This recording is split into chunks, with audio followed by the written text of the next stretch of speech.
Hello high ନମସ୍କାର ଜୟ ଜଗନ୍ନାଥ। ସମସ୍ତେ କେମିତି ଅଛନ୍ତି? ଭଲରେ ଅଛନ୍ତି ମୁଁ ଆଶା କରୁଛି। ଆଜି ବର୍ଷା ୟୁଟ୍ୟୁବ୍ ଚ୍ୟାନେଲକୁ ମୁଁ ସ୍ୱାଗତ କରୁଛି। ଆଜି ମୁଁ ବନାଉଛି ଗିମ୍ହା ପତ୍ର ଭାଜି ଗ୍ୟାସରେ କଢ଼େଇରେ ଦେଖିବା ଆସନ୍ତୁ। ଏଇ ଦେଖନ୍ତୁ ଗିମ୍ହା ଭାଜି ହେଉଛି ସୋରିଷ ବଟା, ପିଆଜ, ଗିମ୍ହା, ଲଙ୍କା କଟା, ହଳଦୀ, ଲୁଣ। ଦେଖନ୍ତୁ ଗିମ୍ହା ଭାଜି ବସାଇଲେ ଖାଇବା ପଖାଳ ହେଇକି ହେଇଗଲାଣି।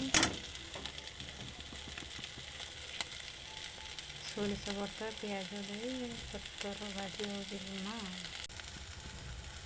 ଦେଖନ୍ତୁ ହେଇ ଆସିଲାଣି ଗିମ୍ହା ଭାଜି ଆମର। ପଖାଳ ଦେଇ ଖିଆଯିବ ଏବେ। ଆସନ୍ତୁ ଖାଇବା ଗିମ୍ହା ଭାଜି ପଖାଳ।